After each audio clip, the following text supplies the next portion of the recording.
Greetings to the 12 tribes scattered abroad, and Baruch Hashem Yahuwah. Thank you for joining us, everybody, this Shabbat. And I want to thank you, our special donors and supporters, all of you guys online and here locally that keep us on the airwaves. Now remember, if you like this video, give us a thumbs up. We've got some comments available today, so you can make some comments. Keep them cool, keep them kosher, but tell us what kind of content you want in the future.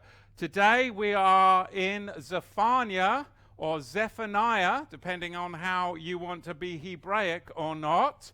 Chapter 1, let's delve in today. Zephaniah chapter 1, and we will look at the word of Yahuwah that came to Zephaniah, or Zephaniah, the son of Cushi, the son of Gedaliah, the son of Armiah, the son of Hezekiah, in the days of Josiah, in the Hebrew there, Yoshiyahu, that's quite a mouthful for you, the son of Ammon, king of Judah. So that's how chapter 1 of Zephaniah, the book of Zephaniah, opens for us today. Here's the context. I will utterly sweep all things from Eretz Israel, the land of Israel, says Yahuwah. I will consume man and beast. I will consume the fowls of the heavens and the fishes of the sea and the stumbling blocks with the wicked, and I will cut off man from the land of Israel, says Yahuwah. So perhaps today in this crazy nuclear age, we can really have a glimpse of maybe what the instruments of that sweeping are, more so than maybe generations before us. But like I said last week, this is the book of Zephaniah. Too often Christian commentators try and soften the judgments because, you know, it's Sunday church, not for us, but oftentimes for many. And this doesn't bode well for a Sunday sermon to inspire you through the next of the week. But this is really, really important that we don't render irrelevant the judgment of the word of Zephaniah, because that would be a huge mistake to make that change to the word of the prophet, because he's talking about our future, the day of Yahuwah.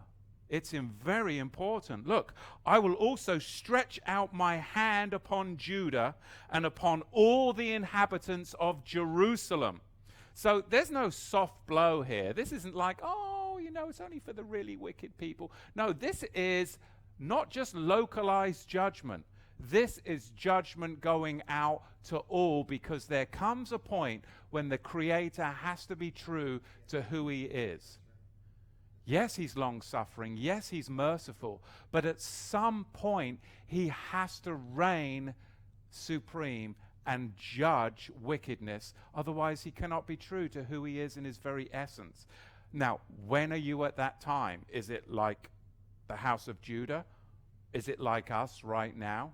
Is it going to be in the next 18 months leading up to the next election? Well, it seems like it possibly could be. But, you know, maybe that's just my slant. I am living in the Pacific Northwest, right? So it's a little bit more mad out here than it is maybe in the Midwest.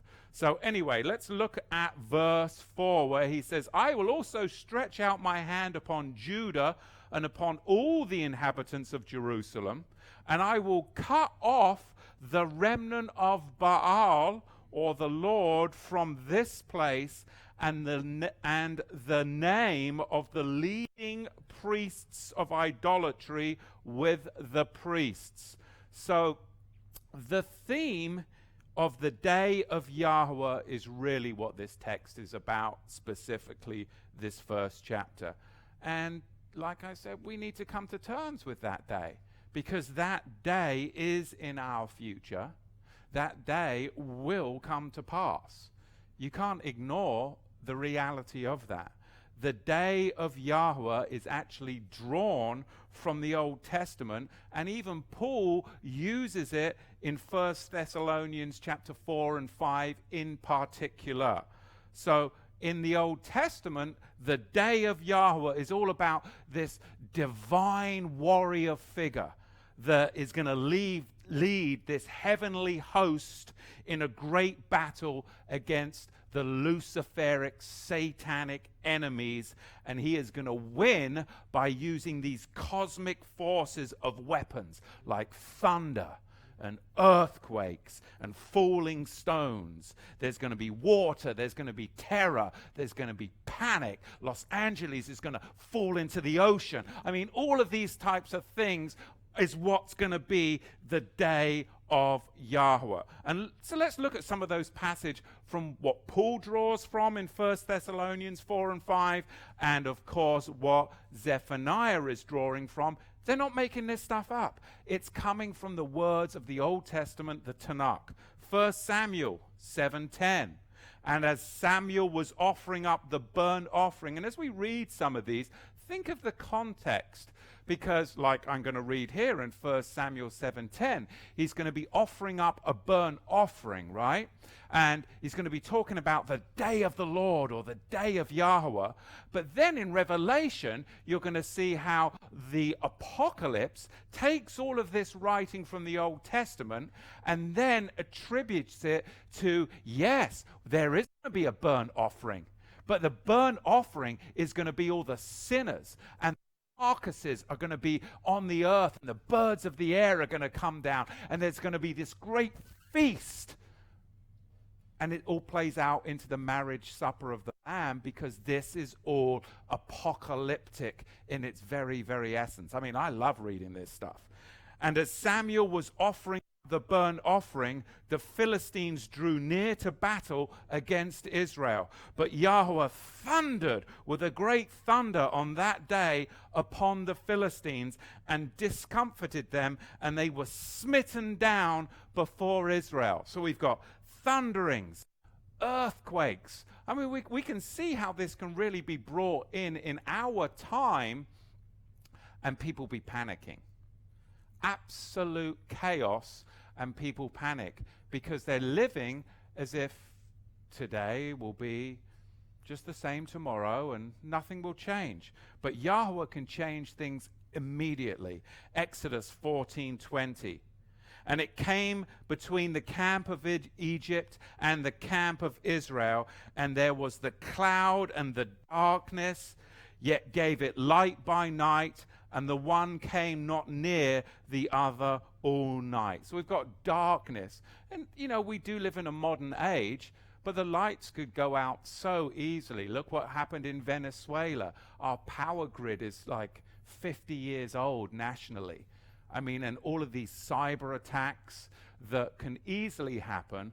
And literally, if 3 or 4 days of no power, think about all the food in the grocery stores. There'd be pandemonium on the streets. And then you have all these Antifa people like we see in Portland, literally ransacking the place. Riots. It can change so quickly. And people are living as if that would never happen. Well, the Bible tells us that it's going to be huge destabilization. Now, we have a different idea of what that would look like than maybe the prophet Zephaniah, but we have definitely come a lot further along than those days. Let's look at Joshua 10:11. And it came to pass, as they fled from before Israel, while they were at the descent of Beth Horon, that Yahuwah cast down great stones from heaven upon them unto Azkar, and they died.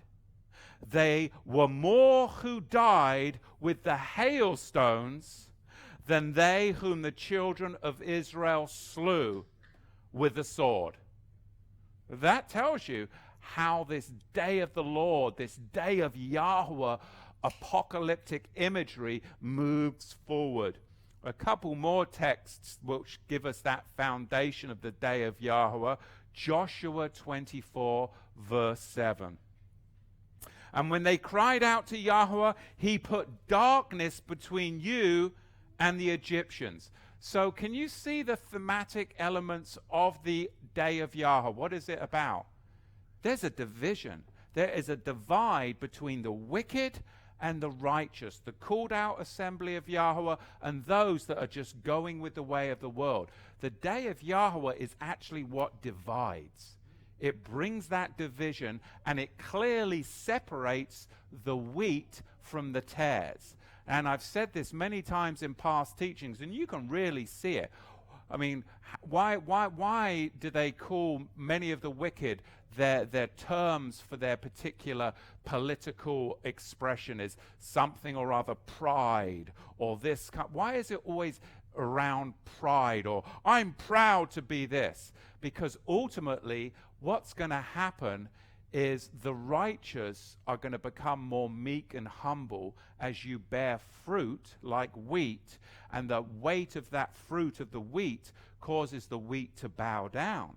But then the tares become more proud and stand more upright and more aggressive.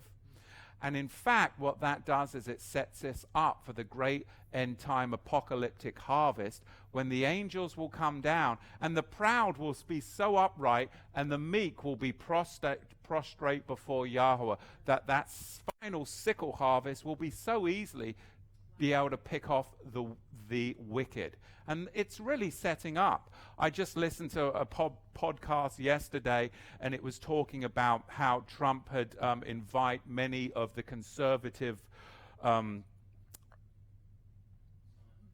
media people to the White House, and how there actually kind of was a fight, I believe, or some kind of argument that broke out.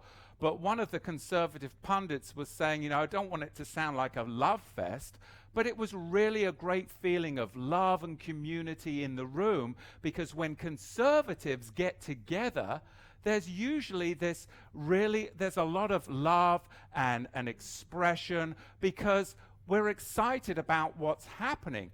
But when these socialists come along and hijack it, there's so much angst and anger and hostility that's brought. Why? Because they're just full of wickedness and anger. And so, you can really see this wheat and the tares coming out in our time, where, you can literally just, a friend of mine yesterday just said that he just mentioned the word of the president, the name of the president, and it triggered somebody, and they're just like off, You've got to be careful. In Portland, Oregon, if you were to wear a MAGA hat, you better be ready to fight. I mean, it's crazy. The world has just become so full of this pride, and at this point, the believers, we need to really lay it down. Because that is going to be what brings about our salvation, being meek and humble. Judges 5:4. Yahuwah, when thou wentest forth out of Seir, when thou marchest out of the field of Edom, the earth trembled. The heavens also dropped. Yea, the clouds dropped water. So, for me, I love this whole intricate idea that you see through the scriptures of the divine warrior. Turn with me to Deuteronomy chapter 20, because this is where this whole divine warrior comes from.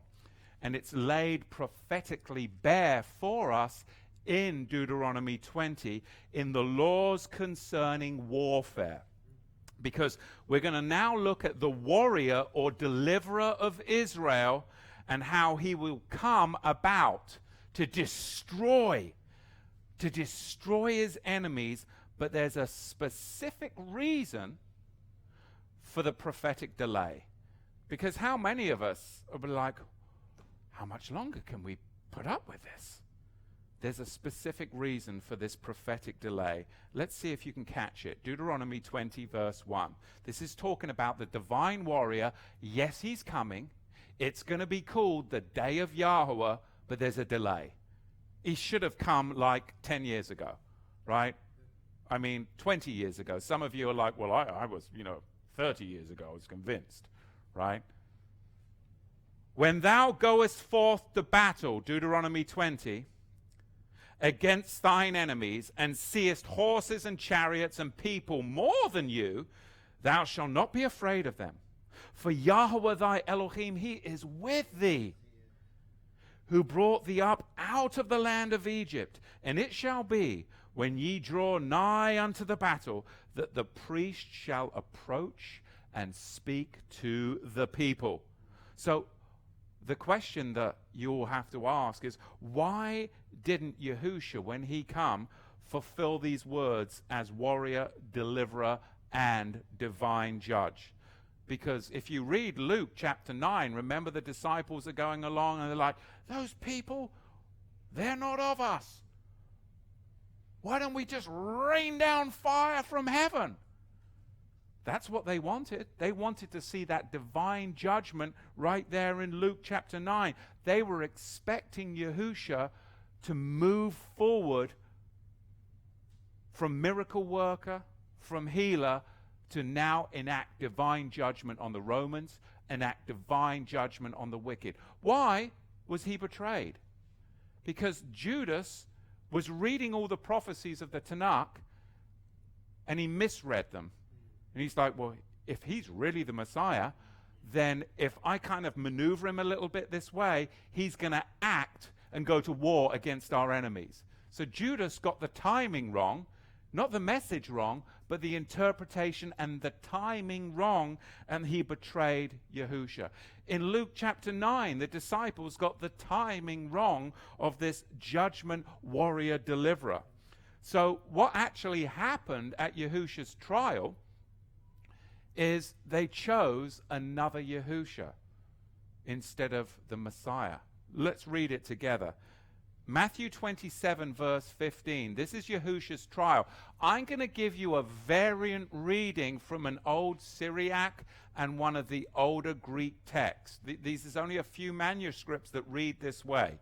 Matthew 27, verse 15. This is from a few Syriac and Greek variant readings. Now, at the feast of the governor was wont to release unto the multitude one prisoner, whom they would. And they had then a notable prisoner called Yahusha bar Abba. And when therefore they were gathered together, Pilate said unto them, who shall I release unto you? Yahusha bar Abba, or Yahusha who is called Moshiach? Or which Yahusha do you want? You see, Pilate at this point gave one Yahusha for another. One son of the Father in place of another son of the Father. Do you see it? They had the same name. It was a very common name, like John is today. And Yahusha had already clarified this earlier in the Gospels when he said, you do the deeds of your father, you are of your father the devil, and the lusts of your father ye will do. He was a murderer from the beginning, therefore the murderer is who they chose, and Yahusha bar Abbas was released. Does that make sense? Because it was already, from the beginning, it was going to be between two sons of two different fathers, and laid out. And you can see it in these variant readings of the Syriac, and there's just a few of the Greek. Well, of course, you lose that in your modern translations. Let me read on in the 5th verse about this divine warrior in Deuteronomy 20. Going back to Deuteronomy 20, verse 5. And the officers shall speak unto the people, saying, what man is there that hath built a new house and hath not dedicated it? Let him go and return to his house, lest he die in the battle, and another man dedicate it. And what man is there that hath planted a vineyard and hath not used the fruit thereof? Let him go and return unto his house, lest he die in the battle, and another man gets to drink his wine, and he hasn't harvested his grapes. That would be dreadful. And what man is there that hath betrothed a wife, and hath not taken her? Let him go and return unto his house, lest he die in the battle, and another man taking your woman, taking your wine, this is not good. You better get home and take care of this stuff before you go to war. You can't go to war unless you've been with your woman, drunk your wine, and secured your house. That's how it was in the Old Testament. That's kind of how it is today, or at least where I live, right, honey? Exactly. So why did Yahusha not be that deliverer that the disciples were expecting in Luke 9, that Judas was expecting, so much so that he betrayed them, that they chose the son of a murderer, your father the devil, instead of Yahusha? Because Yahusha did not fulfill these prophetic words. I've taught on this back when I used to do the Torah portions, one of my favorite Torah portions. Yahusha didn't fulfill these prophetic words when he came the first time. Think about it. Is he still building his house? And he hasn't dedicated his house yet, has he? Because we're still two sticks scattered into the nations, 12 tribes scattered abroad. Yahusha has to bring us into one stick and dedicate us before he goes out to war. That hasn't happened yet. Number 2, he's planted a vineyard, and that vineyard is called Israel, right? Has he redeemed it yet? No. Matthew 21, verse 33. So he's planted the vineyard, Israel, but he hasn't redeemed us yet. We're still stuck out here in Babylon. And finally, he's got betrothed. He's betrothed us. But have we gone into the marriage supper of the Lamb yet? Has he yet married his bride? Revelation 21, verse 9. So he's being long-suffering, and he is not going out to war. The day of Yahuwah hasn't happened yet, because he is going to dedicate us into one stick. He is going to collect us and redeem us. He is going to bring us as his bride. And then when we're in that lowly place of protection in the house of Yahuwah, then he will go out with that sickle harvest that we'll see in the book of Revelation, and he will destroy these prideful, wicked people that are all around us trying to rob, steal your life and your family's life. You see, this is all about Yahusha restoring the kingdom to Israel, and he accomplished these 3 things in Revelation 21 when he will bring about the words of Zephaniah at his return. This is super powerful. He's the divine warrior. He is this man of war. He is going to destroy the faint-hearted.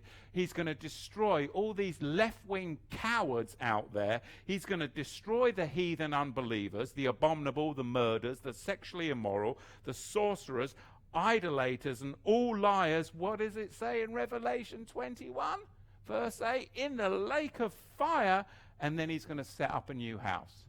Just going to be called the New Jerusalem. This is just amazing divine prophetic imagery, and we get to see the end of the prophetic story before it's unfolded, which is why the book of Revelation is exciting. How about that? So let's look at this term day, as in day of Yahuwah, because people would say, well, the day of Yahuwah. It designates not a definite extent of time, but a definite event in time. So it's not a designation of time, which will then get all of your prophecies messed up, but it is a specific, definite event in time, whose nature is defined by these very texts and by Yahusha himself, when he accomplishes these 3 things. Does that make sense? So, now we often see phrases when we read in the Bible, at that time or on that day, which indicate not fixed periods of time specifically, but particular events whose very nature is spelled out by the prophets, and it's going to be fulfilled and fully executed by, I believe, Yahusha at his soon coming. So there's 10 things that are important just to point out here. Number 1, this day of Yahuwah, it's a day that is near. That's what Zephaniah tells us, chapter 1, verse 7. That's what Amos tells us, chapter 6, verse 3. It's a day that's near. Number 2, it's a day of Yahuwah's wrath. That's what Zephaniah tells us in the 15th verse. Number 3, it's a day of darkness and gloom, Zephaniah 1:17. Number 4, it's a day where the heavenly bodies are going to be darkened, Amos 8:9. Number 5, it's definitely a day where Yahuwah is pictured as a warrior. We see that in the 14th verse of Zephaniah. Number 6, it's a day of trumpet blasting and a battle cry. You see that in the 16th verse. Number 7, it's a day where enemies become dismayed and rendered impotent. Zechariah 14, verse 13. And number 8, it's a day where Yahuwah searches out his enemies and he will destroy them. Zephaniah 1:12. And then, number 9, it's a day where the wrath of the enemies, it can't save them. No matter how crazy they are, no matter how mad they become, their own wrath will never save them. It's useless. Zephaniah 1:18. And finally, number 10, it's a day, I love this, where human pride, all that pride is destroyed, and the remnant, they are hidden and saved. Zephaniah 3:11 and Amos 5:14. It's powerful. Let's go back to our text now in the 5th verse.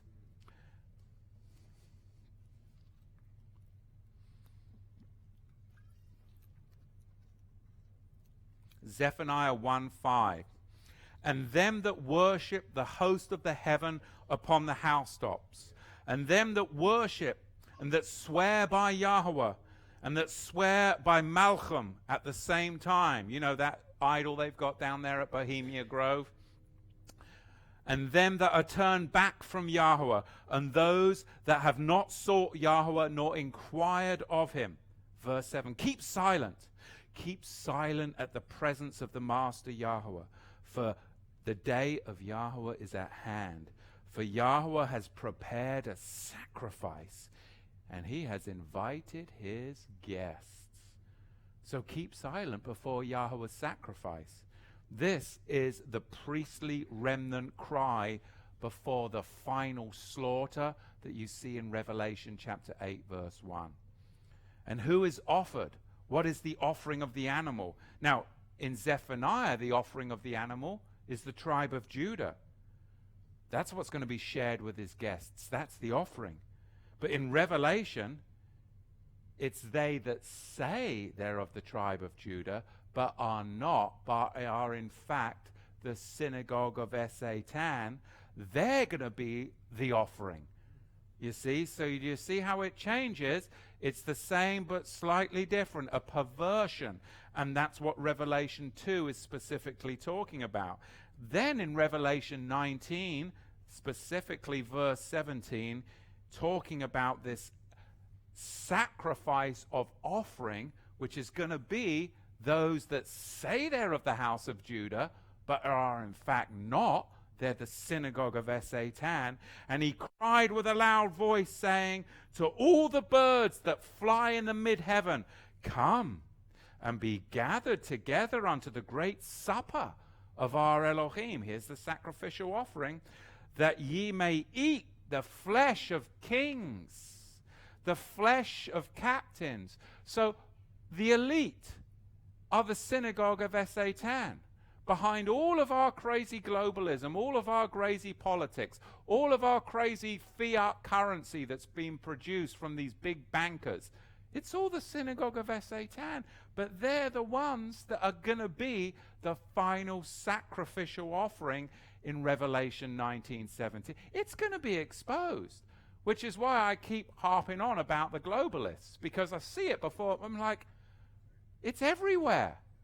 We live in a house of cards economically, and finally somebody's starting to expose it up at the higher levels, and that's why we're getting this great divide.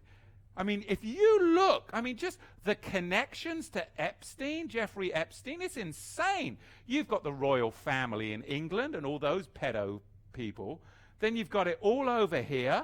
I mean, the connections is just insane. And this house of cards, I mean, it's teetering all about the synagogue of Satan, flesh of kings, flesh of captains, the flesh of mighty men, the flesh of horses, and them that sit thereon, and the flesh of all men, both free and bond, and small and great. Verse 19, and all of the birds were filled with their flesh.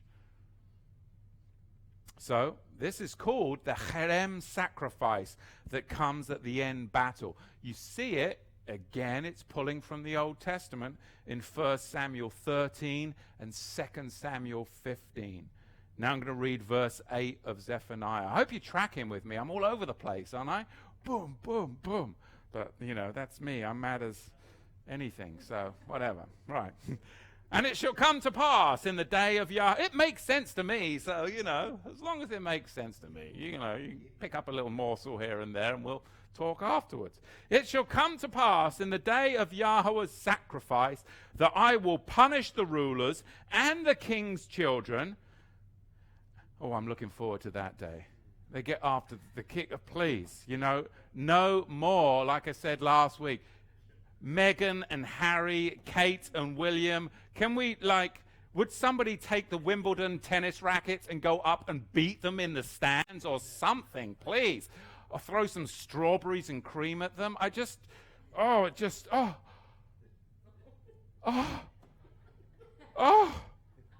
like, do you know how many taxes you're paying to support that idiocracy? Insanity. The house of cards, please. The king's children, let's take care of them, and all such that are clothed with their weird freaking apparel. Are you allowed to say that? Like freaking. In the same day also will I punish all those that leap. Oh, I like this one. That leap on the threshold. Look at that. Look at verse 9 of chapter 1. In the same day also will I punish all those that leap on the threshold, which fill their masters' houses with violence and deceit. You see, because they've fallen, verse 9, they've fallen victim to pagan idolatry. Now, in verses 4 and 5, they're symbolized by a specific act that we see here in verse 9, which is the stepping over the thresholds, because that's where the pagans believed that the evil spirits dwelt, right? So in 1 Samuel chapter 5, verse 5, remember the Philistines, they grab the ark, they bring the ark, and what do they do with the ark of the covenant? They bring it into the house of Dagon. See, so today what happens is we go, oh, it's a wedding, it's so cute. Oh. And then we go and pick up the bride, and then we go carry her over the threshold. Do we know what the heck we're doing? Because it's right here where we got this from, okay? And we all do it, right? I don't know if we did it, did we? Who knows? It was a long time ago. I'm sure we didn't, because we were like, you know, I'm sure we did other things instead. We won't go into that. All right, back on track. 1 Samuel 5, verse 5. Therefore, neither the priests of Dagon nor any that come into Dagon's house tread on the threshold of Dagon in Ashdod unto this day. So this is where the ancient Roman pagan custom came of carrying your bride over the threshold. This is where it came from, right here in 1 Samuel chapter 5, verse 5, because the threshold had been this means right here in the text of 1 Samuel. The threshold is the problem, because this very threshold was the means of the cutting off the head and the hands of their idol Dagon, wasn't it? Why? What had they done? Well, because the power of Yahuwah had crossed the threshold boundary and neutered Dagon. This was a big problem for them. Something happened. So in their pagan mind, back in the day, they believed that generational iniquity or family demons of the woman followed her. So to keep the family demons from coming in the groom's house, she was then carried over the threshold for the first time. But in 1 Samuel, in the eyes of these crazy Philistines, the family demon, bear with me, the family demon of Israel had crossed the threshold and rendered the Philistines' God dead. Right? Because in the eyes of the Philistines, the family being Israel, the demon, the supernatural entity, of course we know it as Yahuwah, but to them, they didn't know what was going on. And this supernatural entity from the family crossed the threshold and neutered their God. So from here henceforth began the custom of now you carry over the bride into the threshold, over the threshold, into the house, so none of the deities or the demons attached can come in. Because this is where it happened. So we do some crazy stuff today, and we don't know why the heck we do it, right? So anyway, so back in the day, that's what they believed. They believed that the family demons of the woman followed her. So to keep her family demons from coming in the groom's house, she was carried across the threshold for the first time. And right here we see the Philistines were really concerned that the family being Israel, the demon being the supernatural entity that you and I know as Yahuwah, rendered their God, which we know was an idol, neutered and powerless. I love it.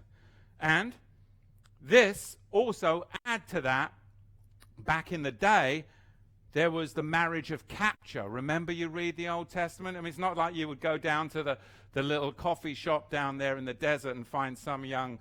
No, they'd find some woman running around and they'd capture her. And she'd like, oh, well, yeah, that one's going to be my woman. And they would go and capture her and drag her into the house. She would literally be, have to be carried across the threshold to go into your man cave to become your wife. So, that's how many of these customs came. So, if you're into that kinky stuff after you get married and a little bit of your pagan customs and you've got to do that, then, that's between you and your new bride, I guess. Yes. All right. Let's go on to verse 10. I don't know why I went off on that, but hey, why not? Verse 10. And it shall come to pass in that day, says Yahuwah, that there shall be a great noise of a cry from the fish gate. Then she became a fishwife. No, I'm kidding. No, it's got nothing to do with that at all whatsoever. There will be a cry from the fish gate and a howling from the second quarter and a great crashing from the hillcocks. How, ye inhabitants of Maktesh, for all the merchant people are cut down, and all they that bear silver are cut off. And it shall come to pass at that time that I will search Jerusalem with candles, and punish the men that are thickening on their lees. So as I read the scripture, certain things I just kind of obsess on, obviously like the threshold thing, right? And the thickening on the lees. I'm like, what does that mean? So then I go off on this trip for like 6 hours, just like what does this mean? So you're going to experience a little of that today with me. The thickening on their lees that say in their heart, Yahuwah will not do good, neither will he do evil. You see, that is the world that we live in. People don't think, even if they believe in a God, think, wow, he's not going to do any good. Hey, he's not going to do any evil either. So pretty much I can do what I want, because nothing ever happens. That's what they think. But you and I that have experienced the wonderful love of Yahuwah know that's so not true. Those of us that have escaped wickedness, those of us that have seen such blessing. But that is basically the mindset of a nation that is doomed. It's not that they don't believe that there's a God, but they think that he's been neutered, rendered powerless. It's not going to do anything good, not going to do anything evil, makes no difference, I shall just live for me. That's the world that we live in. And that's what's so shocking to me. Therefore their goods shall become a spoil, and their houses a desolation. They shall also build houses, but not inhabit them, and they shall plant vineyards, but not drink the wine of it. So you can see how this is pulled from that great warrior text in Deuteronomy 20. So let's talk about the thickening on their lees. Now this is a winemaking term, and it comes from the processes of when they were making the wine, where the lees are the sediment of the grapes, and the new wine is allowed to sit undisturbed upon its lees. But it's only allowed to sit undisturbed upon its lees long enough to fix its color and to fix its body. So they would only let it sit upon its lees just long enough to fix the color and to fix the body. So what is this text talking about when it says it in this particular way? Because once they let it set on its lees just long enough, fix color, fix body, then it would be taken off the lees, it would be poured into another vessel or drawn off, because if it became too thick, it would become too syrupy, it would become too sweet, and it would become subject to mold. We live in such a sickly sweet, but it's phony, where people are afraid to offend one another. Everything, but underneath there is such spiritual mold.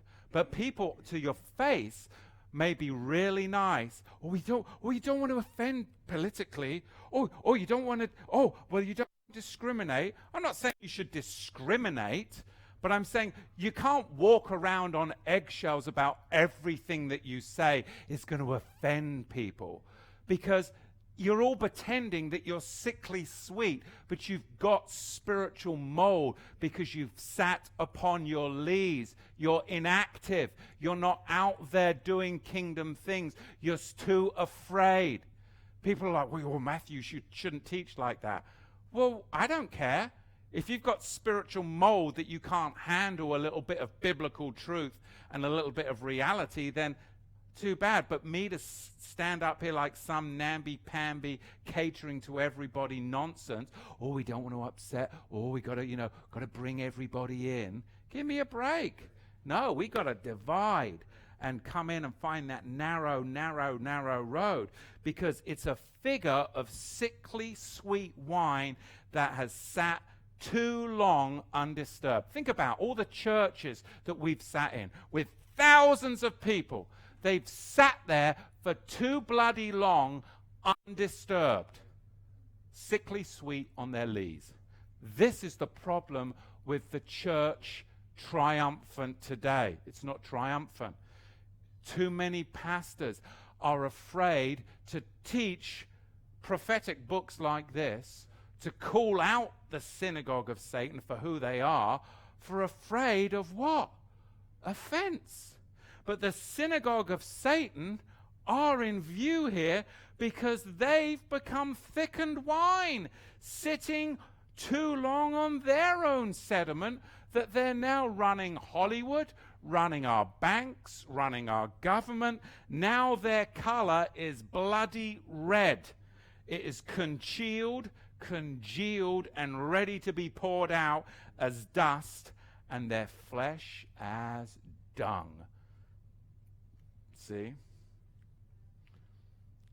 This is serious. And it does actually affect real people's lives.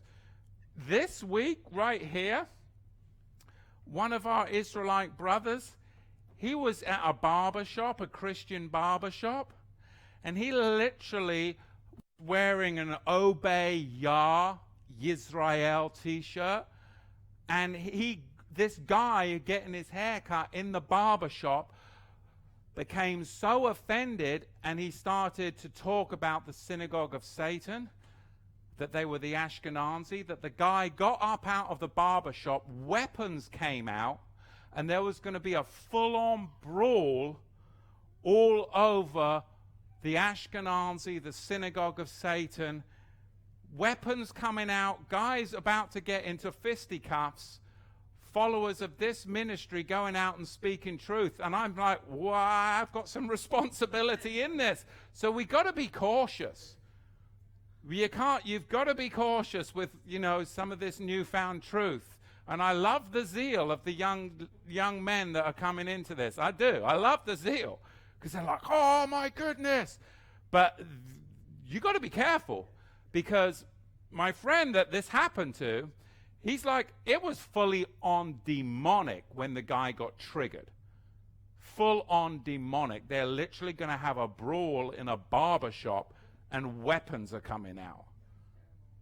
And I'm like, well, I have some responsibility. I taught him this about the Ashkenazi not being the real Jew. But I need to talk about maybe there's a time and a place and some temperance, because you got to be careful, right? Because it's only going to get worse. But I love the zeal. I love the passion. I really do. But I do sense a sense of responsibility in that one. So anyway, let's read verse 14. I love the young zealous brothers, though. I really do. I love it. I love it. Let's go get them. No, not really. No, we don't want to. Calm down. Calm down. See, I could be like, incite righteous mob violence. Yeah. Right. But one day we're going to be ready to go. You know it, right? The great Yom Yahuwah, the great day of Yahuwah is near. That's when we really be ready to go. It is near and approaching greatly, even the voice of the day of Yahuwah. Then the mighty man shall cry out bitterly. That day is a day of wrath, a day of trouble, a day of tribulation, a day of waste and desolation, a day of darkness and gloominess, a day of clouds and thick darkness, a day of shofars and alarm against the fortified cities and against the high towers. And I will bring tribulation upon men, that they shall walk like blind men, because they have sinned against Yahuwah, and their blood shall be poured out as dust, and their flesh as dung, because they've sat too long upon their lees. And this all builds from Deuteronomy 20. You've got the house, you've got the war, you've got the vineyard, you've got the wife. I mean, it's all, do you see how it all plays together? And it all comes out in Revelation. I mean, it's really poetry. It's so inspiring to me that, I mean, it's the word of Yahuwah. I mean, there's no doubt that it is inspired and Yah-breathed, because it makes so much sense on such a deep level that no man could have just penned this. It was inspired. It is so inspired and interlocked. Judgment begins in Jerusalem. And in 1 Peter 4:17, finishing up here, for the time is come that judgment must begin at the house of Elohim. And if first begin at us, what shall be the end of them that obey not the gospel of Elohim? So the judgment begins with me. I have got to judge myself. I have got to judge myself. I'm not going around, I mean, I know they're wicked as hell. I got to judge myself. Because it's only when they judge themselves are they not going to be wicked. Because I used to be just as wicked as hell as that. I did. But it's when I judge myself, that's when it matters. Because too many times we're about judging other people. But you don't judge the lost. Judge the household of Yahuwah. If there's people in our midst that say they're believers and they're whoring around, they're drunkards and fornicators and they're swindlers, then yeah, we should judge the household of faith. But we don't judge the heathen. We let the heathen judge themselves by trying to love them and show them the mercy of the Savior so that they can begin the judgment themselves. Because when I got convicted by the Holy Spirit and started to judge myself, that's when it's powerful. Not when their priests were trying to judge me at boarding school. I just wanted to fight back and run away and smoke cigarettes and do everything bad, right? To rebel, which is what you do. So, again, I have no problem keeping the company of wicked and heathen, no problem. Because I can remain divided, yet able to hopefully help in the moment that they need it. Because I'm all the time trying to judge myself, and sometimes I see the wickedness of what they're doing, then it then actually helps me even judge myself. Oh, am I doing any of that? Oh, am I agreeing with that? Okay. So it's really helped me to become like when I was first saved again. Just like really zealous and really in the midst of it because I'm around so much of it. But I've got this maturity now that I'm not insecure about being with wicked as hell sinners because I'm confident of my faith. It's pretty cool in a really hard way because it's the refiner's fire. It's not easy. It's not easy to toe that line. Judgment begins in Jerusalem. It begins at the house of Elohim. And here's the revelation. Verse 10. The destruction this time comes not first to the priests in the temple, but to the commercial quarter. Look at it. Where does it come? To the fish gate. The fish gate was in the north wall, where the fishermen from Tyre, they entered in with their catch. So the judgment isn't coming like Ezekiel to the priests, but it's coming to the commercial quarter, the fish gate, where the fishermen would come in from the north wall with their catch from Tyre. Then, from the fish gate, it goes to the second quarter, and the second quarter was a suburb that was added to the city by Manasseh, and it was in Manasseh's wall near the fish gate. And finally, you see the judgment come in the mortar in the hillocks, which means the place of pounding. Proverbs 27 verse 22 says thus, though thou shouldest bray a fool in a mortar among the wheat with a pestle, yet will not his foolishness depart from him. The pounding, the pounding.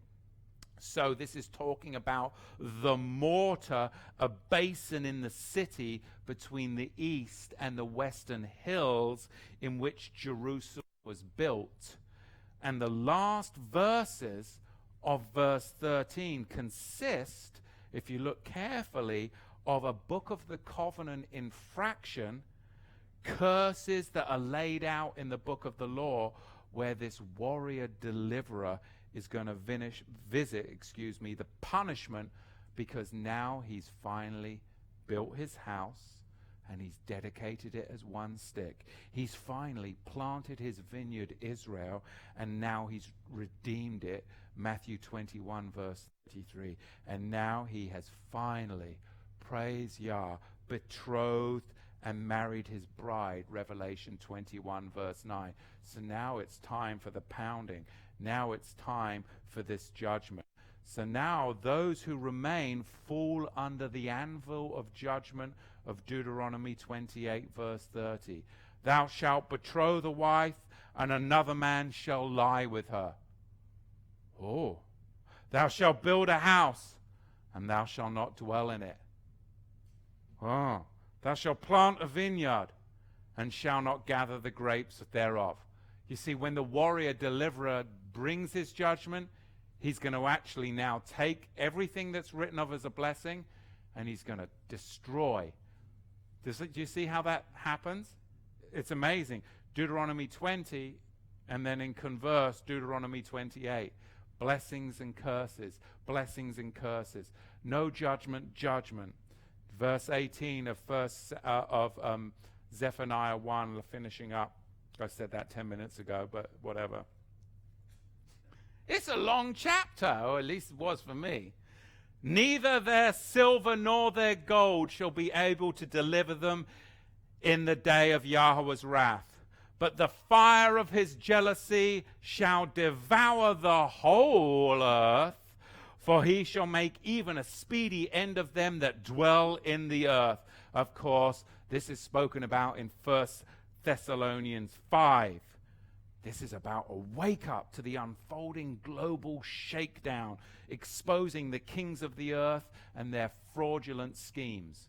So much fraud going on. And Yahusha said that you out there that are faithless, that our unwatchful, negligent servants can find that the door is shut right at this time, when your comfortable existence is taken right from under you whilst you were sleeping and making plans. Matthew 25, verse 10. The door locked, forever locked. The road which leads nowhere, the lie, the everlasting dark. And we find in our attempts, in conclusion, to rule our own lives, we too often find ourselves cast into utter darkness. When I tried to rule my own life, be king of my own world, that's when I found myself in utter darkness. Utter darkness. Where all that waited for me was the weeping of men and the gnashing of teeth.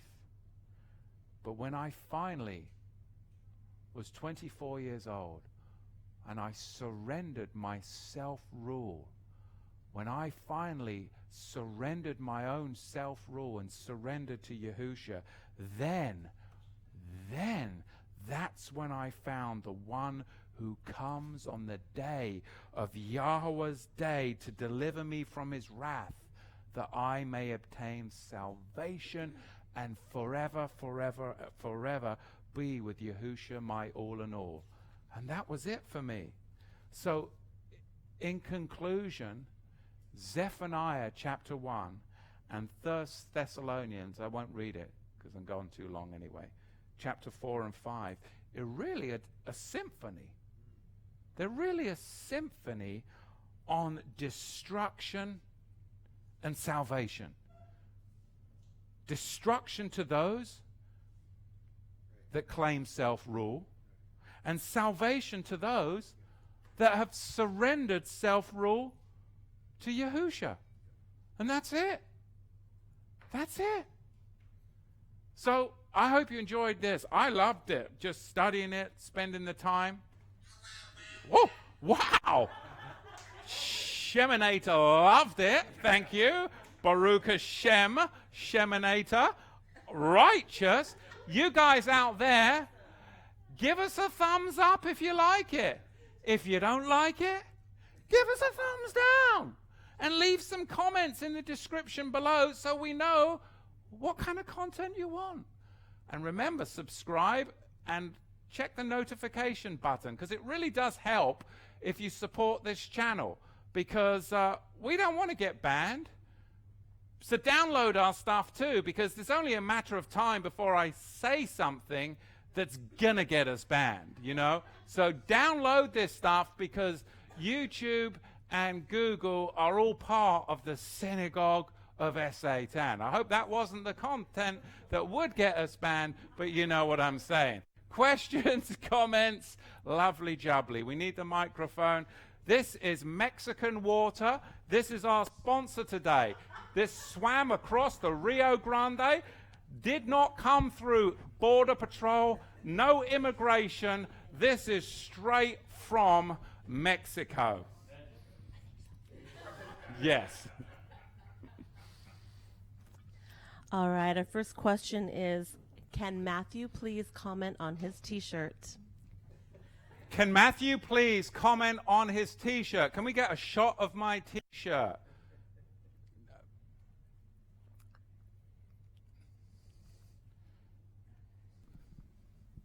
Let's see if that, I don't think the microphone was on. What was the question again, just for our audience? First question is, could Matthew please comment on his t-shirt?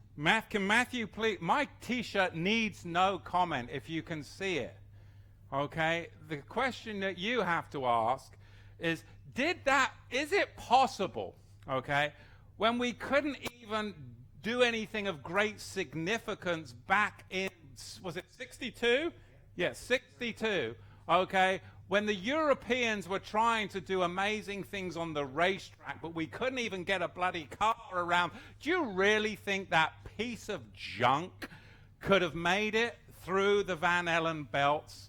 Well, you know, if you think that piece of junk that is, you know, literally a monstrosity of human misadventure, then Google Stanley Kubrick and you figure it out. Moon Rock Sea is all I have to say on that subject. Another question. Okay, next question. Has Matthew ever done a teaching Has on... Matthew ever been to the moon? No. And I know a lot of people who haven't either. Yes. A lot of people would like to send me to the moon. Yes, another question. Has Matthew ever done a teaching on using the sword? When is it righteous and when is it not? No, I haven't done a teaching of well, I've used the sword unrighteously a lot, but I am maturing and trying to be more balanced. But I should do a teaching on that. That was a good one, wasn't it? See how I sidestepped that? Give us another one. Ask Matthew about the title of the Lord, meaning Baal.